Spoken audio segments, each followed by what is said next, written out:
ഷീജ, പ്രധാനമന്ത്രിയും ഇന്ന് കേരളത്തിൽ വീണ്ടും തെരഞ്ഞെടുപ്പ് പ്രചാരണത്തിനായി എത്തുന്ന തിരുവനന്തപുരത്തും അദ്ദേഹം ഇന്ന് വരുന്നുണ്ട് എന്നാണ് മനസ്സിലാക്കുന്നത്. അദ്ദേഹത്തിന്റെ തെരഞ്ഞെടുപ്പ് പ്രചാരണ രംഗത്തെ പരിപാടികളും ഇന്ന് ഒരിക്കൽ കൂടി കേരളത്തിൽ ഉണ്ട്. എങ്ങനെയാണ് ഇന്ന് ക്രമീകരണങ്ങളൊക്കെയോ?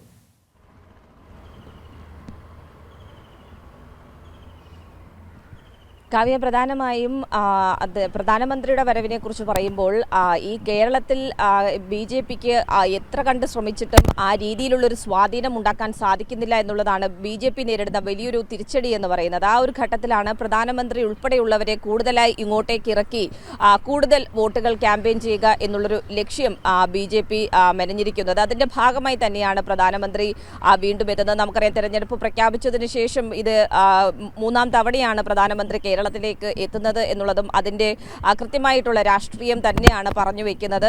ഇന്നിപ്പോൾ പ്രധാനമന്ത്രി എത്തുന്നത് കൊച്ചിയിൽ നിന്നും നേരെ കുന്നംകുളത്താണ് ആദ്യ പരിപാടി. തൃശൂർ മണ്ഡലത്തിലെ കുന്നംകുളത്താണ് ആദ്യ പരിപാടി പൊതുയോഗം തീരുമാനിച്ചിരിക്കുന്നത്. അവിടുത്തെ പൊതുയോഗത്തിൽ പങ്കെടുത്തതിനു ശേഷമാണ് ഇവിടെ തിരുവനന്തപുരത്തേക്ക് എത്തുക. തിരുവനന്തപുരത്ത് കാട്ടാക്കട ക്രിസ്ത്യൻ കോളേജിലാണ് ഈ പൊതുപരിപാടി തീരുമാനിച്ചിട്ടുള്ളത്. അത് തിരുവനന്തപുരം മണ്ഡലത്തിന്റെയും ആറ്റിങ്ങൽ മണ്ഡലത്തിന്റെയും സംയുക്ത പൊതു സമ്മേളനമാണ് അവിടെ തീരുമാനിച്ചിരിക്കുന്നത്. ഈ പൊതുപരിപാടിയിൽ പ്രധാനമന്ത്രി സംസാരിക്കുന്നതായിരിക്കും. പക്ഷേ ഇതിൽ എടുത്തു പറയേണ്ടത്, കഴിഞ്ഞ ദിവസം ഒരു സംഭവം ഉണ്ടായത് കൂടി ഇതിന്റെ ഭാഗമായി ചൂണ്ടിക്കാട്ടുകയാണ്. ഈ കാട്ടാക്കട ക്രിസ്ത്യൻ കോളേജിൽ പ്രധാനമന്ത്രിയുടെ പൊതുപരിപാടിക്ക് വേണ്ടി ആ കോളേജിന്റെ മതിൽ തന്നെ, അതായത് പ്രധാന കവാടത്തിന് സമീപത്തുള്ള മതിൽ തന്നെ പൊളിച്ചു മാറ്റുന്ന ഒരു സാഹചര്യം ഉണ്ടായി. കാരണം ഈ കോളേജ് എന്ന് പറയുന്നത് ഇവിടെ ഉണ്ടാകുന്ന പൊതുപരിപാടികളിൽ ഭൂരിഭാഗം പൊതുപരിപാടികളും അവിടെ തന്നെയാണ് നടക്കാറുള്ളത്. അതിന് മറ്റ് രണ്ട് വലിയ കവാടങ്ങൾ വേറെയുണ്ട്. അതുകൊണ്ട് അവിടത്തേക്ക് വലിയ വാഹനങ്ങൾക്ക് പ്രവേശിക്കുന്നതിനോ പോകുന്നതിനോ ഒന്നും ഒരു തരത്തിലുള്ള ബുദ്ധിമുട്ടും ഇല്ല. പക്ഷേ അത്തരത്തിലുള്ള കവാടങ്ങൾ നിലനിൽക്കെ ആ കോളേജിന്റെ ചുറ്റുമതിൽ അത് പൊളിക്കുന്ന ഒരു സാഹചര്യം ഉണ്ടായി. അത് ഇതിനകം തന്നെ വലിയ പ്രതിഷേധം കോളേജിന്റെ ഭാഗത്ത് നിന്നും ആ പ്രദേശത്തുള്ളവരുടെ ഭാഗത്ത് നിന്നും ഒക്കെ ഉയർന്നു കഴിഞ്ഞിട്ടുണ്ട്. അതിൽ എടുത്തു കാണേണ്ട മറ്റൊരു വിഷയമെന്ന് പറയുന്നത്, മുഖ്യമന്ത്രിയും അതോടൊപ്പം തന്നെ മന്ത്രിമാരുടെയും നവകേരള സദസ്സ് നടന്നിരുന്നു. അതിനും ഇതേ സ്ഥലം തന്നെ വേദിയായിരുന്നു.